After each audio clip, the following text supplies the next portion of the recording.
Donc, pour ma part, j'ai donc travaillé en tant que balsacien, en tant que doctorant balsacien, sur la recherche de l'absolu. Et j'en profiterai d'ailleurs pour non seulement parler de mon article, mais également de celui de ma camarade Laëlia Véron, qui n'a pas pu venir. Puisque c'est en collaboration un petit peu que nous avons tout de même travaillé sur la recherche de l'absolu. Donc mon article propose une exploration des diverses valeurs du roman de Balzac, sachant que la question de la valeur appliquée à la recherche de l'absolu semble mener sur un chemin évident. Quelle valeur accorder à l'absolu? Donc l'absolu de Balthazar Claës aurait une certaine puissance d'attirance, une certaine puissance de concentration de l'attention du lecteur. Cet absolu absorberait toutes les valeurs. Et il serait la valeur absolue précisément, puisqu'on attribue à l'adjectif valeur souvent, au mot valeur, l'adjectif d'absolu.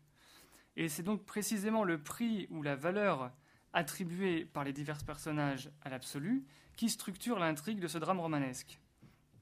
Et d'ailleurs, ce roman balzacien, emblématique parmi tous les romans de Balzac, est l'espace d'un combat entre les valeurs relatives et les valeurs absolues. Donc il y a un travail chez Balzac d'interrogation sur la notion même de valeur. Ainsi, pour Joséphine, l'épouse, l'absolu de l'amour cède devant l'absolu de la science, comme par un transfert. Mais Marguerite, la fille, ne cédera pas. L'absolu scientifique n'a pas tant de prix qu'il faille y sacrifier l'existence d'une famille. Elle incarne un absolu plus existentiel, plus humain, plus social, celui de la responsabilité familiale, incarné par d'autres personnages balsaciens comme le médecin de campagne, Bénassis, ou le curé de village, par exemple. Donc cette responsabilité familiale, cette valeur familiale, la valeur patriarcale, évoquée dès les premières lignes du roman, qui consiste donc chez Balzac à ériger en une valeur suprême l'existence et l'honneur d'une famille, donc valeur à laquelle tout le reste doit être inféodé. On retrouve ça dans les autres romans de Balzac, comme César Birotteau, jusqu'à La cousine bête, l'un des derniers romans de Balzac. Et donc finalement, cet absolu familial, cet absolu existentiel, serait l'absolu oublié par Balthazar Claës. Mais tout cela, donc cette valeur de l'absolu, ce ne serait que rester à la valeur intra-romanesque, la valeur cherchée par le liseur, cherchée par celui qui lit le roman et qui n'accède pas à une posture critique.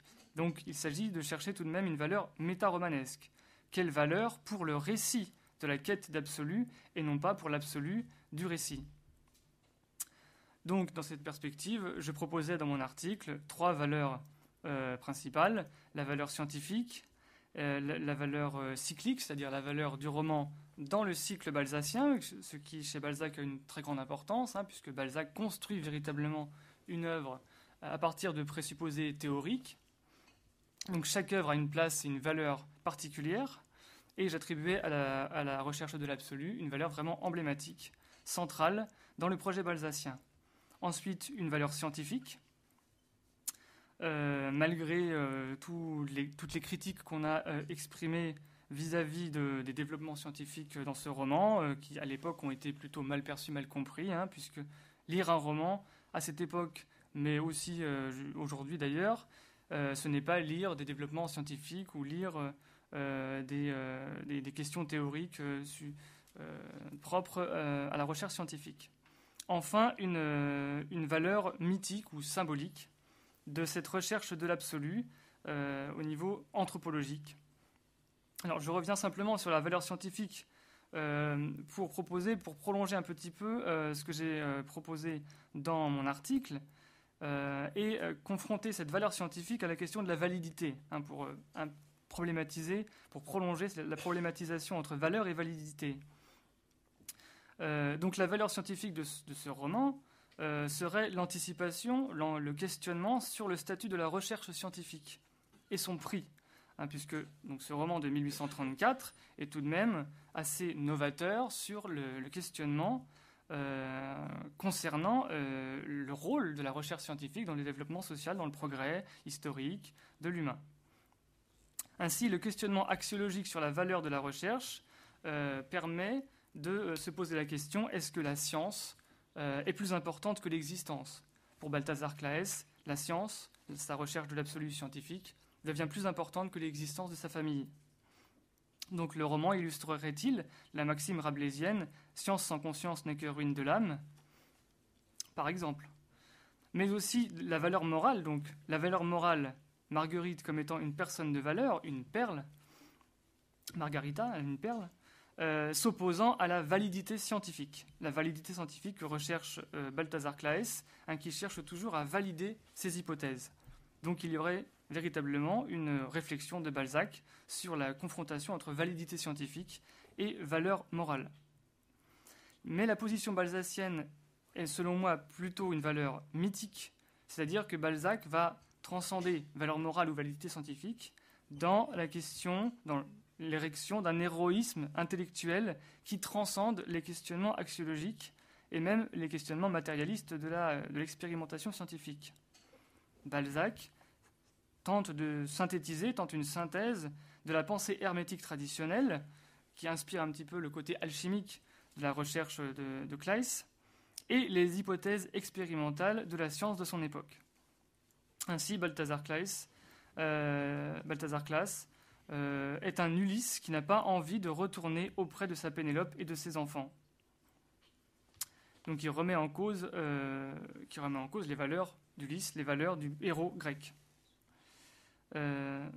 Alors, tout de même, la valeur littéraire du texte balzacien, à travers cette valeur mythique, serait d'inscrire l'humain dans l'au-delà de l'humain. La comédie humaine face au drame de l'absolu. On aurait donc tort de restreindre Balzac au romancier génial de la relativité moderne. Il est le romancier des valeurs qui échappent à la modernité. Donc non seulement il est le romancier qui questionne la valeur de la recherche dans le développement de la modernité, mais aussi celui qui indique tout ce que la modernité perd, tout ce qui échappe à la modernité.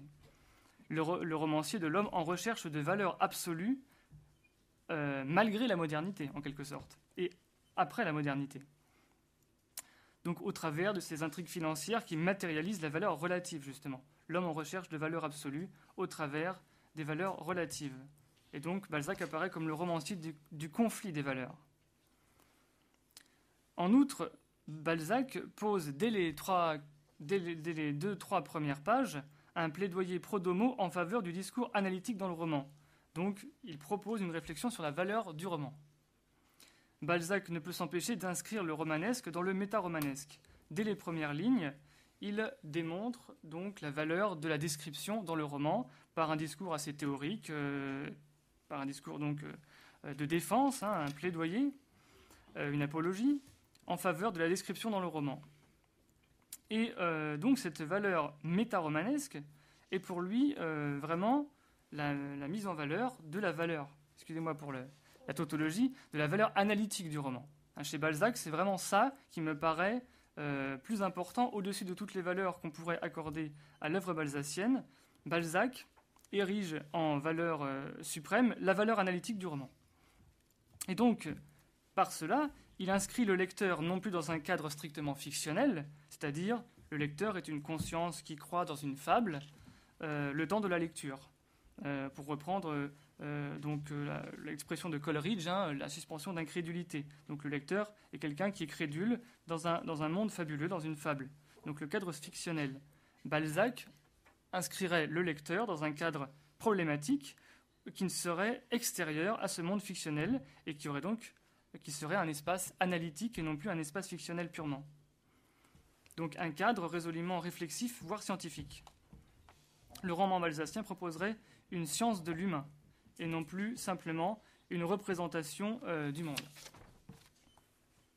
Ainsi, donc pour un petit peu reprendre et rappeler l'article de ma camarade Laïlia Véron, cela explique les difficultés d'interpréter, de recevoir, de comprendre le roman de Balzac, difficulté de compréhension qui s'est exprimée à son époque, puisque, vous savez, cela est rappelé, notamment par Laïlia, que la recherche de l'absolu a été assez mal reçue à son époque, même par des lecteurs bienveillants. Et donc ce danger, c'est bien que le lecteur sort à cause de cet intérêt de Balzac pour la valeur analytique du roman, le lecteur de ce roman sort de son statut de lecteur de roman fictif. Et le roman lui-même sort de son statut de pure fable fictive. D'où la difficulté de la réception. Ainsi, la valeur de ce roman est de donner au lecteur une occasion de ne plus être seulement un lecteur de roman, mais bien plus. Le lecteur est invité à participer à cette analyse de l'humain, cette analyse générale, ce Balzac analytique, à partir d'une matérialité fictionnelle, c'est-à-dire de la matérialité mimétique des personnages, des réalités proposées par le romancier. Pour Balzac, et de manière exemplaire dans ce roman, comme pour tous les grands romanciers, un roman, c'est plus qu'un roman. Il y a une science du roman dans ce roman de la science. Balzac veut atteindre une valeur absolue du roman dans ce roman sur l'absolu chimique, et non plus la valeur relative qui serait une valeur purement fictionnelle. Ainsi, le roman balzacien devient le roman de la possibilité de la pensée à partir d'un monde possible, pour reprendre la théorie des mondes possibles développée notamment par Madame Lavocat de Paris 7. Car au corps même de son inspiration romanesque, Balzac a une ambition donc méta-romanesque. La tentation permanente de transcender la simple valeur fictionnelle du roman. Donc la recherche de l'absolu est une sorte de défi permanent au lecteur. Et le texte devient porteur de valeurs divergentes, notamment de deux valeurs principales peut-être, la valeur symbolique, donc, que j'évoque dans mon article, qui est la valeur qui consiste à synthétiser les significations, et la valeur analytique, c'est-à-dire la capacité de décomposer les signes.